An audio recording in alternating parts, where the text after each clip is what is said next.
The 161 Maiden Lane project was supposed to be the peak of luxury. It was a type of condo that provided yachts for their residents. But no one predicted that before construction was over, the building would claim a life and potentially become a death trap for its residents. But here's what was on the original brochure: a 24-hour concierge, a water floor offering 360-degree views of the harbor, bridges, and landmarks that define Manhattan. The average apartment was going for $3.4 million, with the penthouse carrying a price tag of $18 million. They even had an attended private porte cochere. Wait a second, I'm too poor to know what that means. Okay, one of these things. So it was luxury personified. Residents could book a yacht for free as part of their perks of living there. They had views of the river, views of the city skyline, right by the water. It was perfect, except there was just one dangerous problem. It was built on fake land. Let me explain. You see, back in the day, this land didn't exist. This is Water Street. It was given its name because it was right on the water's edge. The original shoreline of Manhattan ended at Water Street, which means that all of this land is man-made. But why is that a problem? Well, it's because of how Manhattan's bedrock is formed underneath. The real reason Manhattan doesn't sink or see any of its buildings topple over is because there's a giant shale bedrock right under the city. And what builders do is implant their foundations deep into the bedrock. But when you're building on man-made land, the bedrock looks more like this. It's much further down, about double the distance it would be for a normal building in Manhattan. And understandably, it's much more expensive to build to bedrock. For the 161 Maiden Lane builders, they had a choice to make. They could spend the money to make things safer, or they could try a new approach to save on costs. But before I break down this new approach, I want to break down the deal so you can see just how much money was on the line. They planned to sell about 80 apartments at an average of $3.4 million. If you do the math, that's $272 million in total if they sold out, and they were well on track to do that. But that's just revenue, it's not profit. So we have to subtract how much they paid for the property, along with the projected construction costs to build the new tower, leaving us with an estimated profit of $88 million. Which means in 2.5 years, basically how long they expected construction to take, they could not only make back their original $64 million, but an additional $88 million on top. It was a sweet deal. Sweet deal you have here. So how much profit did they have to sacrifice to build down to the bedrock and make this building safe for everyone? Well, according to the initial reports, it was only about $6 million. So when you're looking at $88 million in profit, $6 million doesn't seem so bad to ensure the structural integrity, but that's where we have to understand the players. There's not much on the internet about this guy, the man behind the decision. He seemed to have come out of nowhere, but from what I could tell, Louis Kestenbaum started out selling sportswear in Brooklyn. He leveraged that into owning a nice little warehouse on the water. So how exactly did he go from reselling sportswear to becoming a billionaire real estate developer with the most expensive building in Brooklyn? Something miraculous happened. The zoning laws changed. Overnight, Louis Kestenbaum went from owning just a conventional industrial building to owning a prime piece of real estate right by the water in Williamsburg, Brooklyn. And that neighborhood took off. It became the definition of gentrification. He renovated and rented out every floor for top dollar. And then he flipped the building to the next bidder to make a really nice profit. Suddenly, he was making more from real estate than he's ever made from sportswear.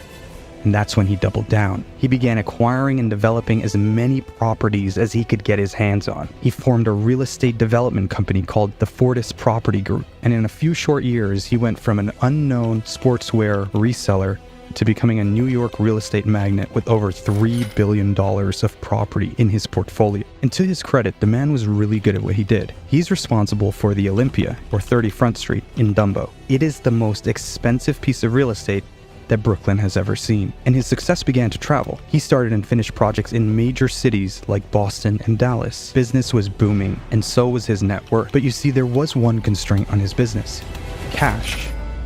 When you're building so many properties at the same time, you can't possibly do it with your own money. You become enslaved to the banks. If they don't lend, you can't build. But for the most part, this wasn't a problem for Fortis and Louis Kestenbaum. Well, it wasn't a problem until the decision about 161 Maiden Lane's foundation came across his desk. You see, the architects and the engineers proposed two major options of how to deal with the foundations that's built on fake land. The bedrock's so far down, they proposed you spend the extra $6 million and anchor the foundations of the skyscraper deep into the bedrock. This would be standard procedure. However, there was an experimental second option, soil improvement. And in short, they would try to strengthen the sandy landfill underneath the building by injecting it with cement. This mix would form a solid mass that would basically act as bedrock. It meant that you wouldn't have to drill all the way down, only about 55 feet compared to, say, 160. But because this was a little risky, they would also have to lay a concrete layer on top of the solidified ground. This layer would act as a mat to distribute the tower's weight. So basically, the foundations would be secured to the concretized layer and the mat would help stabilize the building from swaying. It seemed like a good plan. No, absolutely not. The engineers actually disagreed. They were concerned about how thin the skyscraper was. For reference, here's what the other buildings around 161 Maiden Lane looks like. As you can see, it has a much smaller base. To put it in perspective, the building has a 15:1 height to width ratio. This meant that it was susceptible to really strong winds, especially in down on South Seaport. So engineers recommended to Fortis to build to bedrock, even if it would cost them $6 million more. But Fortis ignored their warning. It's unclear who made the call. Was it Kestenbaum himself? Or was it the CEO he hired, Jonathan Landau? Or was it his son, Joel, who typically oversaw the operations? Either way, it appears that the decision came out of Fortis, and it would be one that they'd ultimately regret. But the mistakes didn't stop there. Kestenbaum and Fortis needed a general contractor for the job. After all, they weren't going to be the ones laying the concrete. Fortis was just a developer. They provided the money and the plans. They took on all the financial risk, but they needed someone who would coordinate the work to make sure everything got done on time and according to plan. But this is where they made their second big mistake. They took bids from builders all across the globe, and they ended up choosing a company from a completely different continent. Pizzarrotti was a well-known developer in Italy, but they had little to no experience here in the United States, let alone in a complex city like New York. But what they did have going for them is that they were the cheapest bidder, and that's all that mattered to Fortis. So Pizzarrotti was hired. And things were going well for a little while until Pizzarrotti started pushing back project timelines. You see, without deep roots in New York, they had trouble getting workers to fill the shifts. Work became backlogged. Soon they were way behind scheduled, having to pay overtime for workers just to come in. The construction costs started to creep up higher and higher, and without enough workers, things started to get neglected. In 2017 alone, the city hit them with double-digit code violations. The fines were mounting thousands and thousands of dollars, and it was becoming clear that they had to cut corners to finish things on time. I mean, at one point, they were using a tower crane without the proper safety features or even a permit to operate. All of these issues delayed the project timeline even more. You see, residents were promised a fully furnished condo by January 2018, just 2.5 years after construction began. But inside their contract, buyers had two clauses that would allow them to back out. The first is that if costs ballooned over 25% of the original price, the buyer could back out. And with Pizzarrotti paying so much overtime and fines coming in from the city, costs were creeping higher and higher. The second clause stated that if the first condo did not close by June of 2018, buyers were legally allowed to back out of the contract. You see, Fortis gave all the power to the buyers. In their rush to close residents on the deal, they pulled out all the stops and ended up backing themselves into a corner. Sure, they had an amazing close rate. At one point, 71 of the 80 units were under contract without the building being finished. For a luxury building in Manhattan, this is amazing. But with June 2018 approaching and costs escalating, the race was on. Fortis had to speed up construction, and they had to do so without burning the budget. If they could accomplish both at the same time, they would come out on top. And for a short while, it looked like they would make it. That is, until September 21st, 2017. Worker falls to his death at a construction site. Police say the man in his 40s was laying out concrete on the 29th floor. Construction site is on Maiden Lane off South Street. The worker died at the scene. It was early in the morning and Juan Chanillo got a phone call. He He wasn't supposed to be at work that day. He'd been working on the tower to support his wife and kids after moving here from Ecuador. But there were too many worker shortages, so he got the call at the last minute. Juan drove straight to the job site, ready to work on his day off. He joined a group of men on the 29th floor on an elevated platform to pour concrete. They were wrapping up construction, and a foreman directed the employees to use a crane to move the platform to the next location. That would make the work move faster. There was just one problem. The 5 workers were still on the platform, and it's against construction code to move platforms with the workers still on them, for obvious reasons. But with the project behind schedule, they didn't have time to follow all the rules. So the crane operator started moving the platform with all the workers still on it, and then it got jammed. Juan was trying to be helpful. He reached out to unjam the platform, but with his harness on, he couldn't reach. So he unhooked his harness and tried again. But by that time, the crane jolted. He fell 29 stories that day. Juan left behind a wife and 5 children. The following months saw much public scrutiny. There were protesters right outside, and more violations were being issued day after day. But for the most part, the work just kept going. The buyers were still hanging in there, and surprisingly, nobody was dropping out. And that's when the call came through. Hello? Mello, we're trying to install the glass. Yes, tell me. But, it won't fit. It won't fit? What do you mean it won't fit? Yes, there's a problem with the building. What? What do you mean? What problem? Okay is not easy to say, but it's leaning. For the first time, Fortis realized the building was leaning. But what do you do in a situation like this? I mean, construction's already behind, and if buyers find out, they will certainly back out, and that would be a death spiral for the entire project. But now your general contractor is blaming you, and they're stalling the completion of the project. You're at a standstill. They're saying your decision to choose the cheaper foundation led to an uneven settling of the building, and now it's leaning to one side. But you know in the back of your mind that if the bank ever finds out about the lien, they won't wire the rest of the money to finish the project.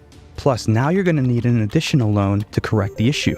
So you turn to a new lender, Mac Real Estate, but you're faced with a tough decision. Do you tell them the foundation is leaning, or do you keep that quiet so you can secure the additional funding? You think to yourself, well, it's only leaning about 3 inches. It's fixable. It's just a small setback. Setback happens all the time. This is nothing new to construction projects. There's no need to disclose this. So you raise another $66 million and you keep quiet. But it doesn't stop there. Now you have to insulate yourself from the issue. So you need to fire Pizzarotti, because if you can pin it on their negligence, you're out of the woods. Besides, Pizzarotti was already behind and doing a horrible job. So the solution's clear. Fire them and take them to court. Now you're off the hook if anyone ever finds out. The next step is to hire a few engineering firms. And they tell you with 2 key adjustments, the building will be just fine. First, you'll have to redesign the curtain wall to accommodate the lien. And second, you'll have to adjust a few structural elements of the building just to keep it balanced. Simple enough, everything's back on track. But hold on, you get an alert. It's a news story. It seems like reporters have catched on that the building has started to lean, and now it's going public. Suddenly, everyone is obsessed with this 3-inch lean that the experts deem fixable. We're talking newspapers, blogs, YouTube channels. Worst of all, your buyers start calling. One after the next, everyone's jumping ship. And now you're scrambling. That $272 million is evaporating. And all you need to do is finish the project and everything will be fine. Why isn't everyone listening to the engineers? And then the big phone call comes. It's the bank. They're not wiring the rest of the money. They think the property is doomed to fail. You're being foreclosed on. They take you to court, which means they can come after your other properties too. So you sue them right back. And now you're stuck in this legal loop. How can this be happening? You just need to finish the building. It's going to be fine. But what happens when your buyers back out? What happens when there's no more cash? How are you going to pay your builders? How are you ever going to finish this project? Oh wait, there was that loan you secured from Mac Real Estate. There's a chance you're going to make it. So you turn to them, but they feel lied to. You had a chance to tell them that the foundation was uneven, but you didn't. So they take you to court. They're suing you for fraud. And oh, by the way, they're asking for $100 million in damages. So now you're tied in yet another legal battle. First was Pizzarotti, then the bank, now Mac Real Estate. Surely nothing else can go wrong. Well, actually, without cash, the builders refuse to build. They walk away completely from the project, and they're claiming that you owe them money. And with so many lawsuits pending, your legal bills begin to skyrocket. But again, you're out of cash. You need your lawyers to give you some time, but they don't work for free. So they quit on you too. And just like everyone else, they also sue you. The game is over. What was once supposed to be the cornerstone piece of your portfolio has become the tower that took you down. With so many challenges and no builder, the city itself puts a work stoppage on the building. With all of your buyers gone, it means you have to start over. And that's if the bank doesn't take the property from you first. At this point, if you're Louis Kassenbaum and Fortis, you only have two options. Either you sell your existing assets and cover your losses, or you spend years battling it out in court. From the looks of it, they chose option 2. And that's why we have this incomplete leaning ghost tower sitting in South Seaport indefinitely. Hey guys, this is Nick from the Curious New Yorker. If you like this video, don't forget to subscribe and watch the next one here.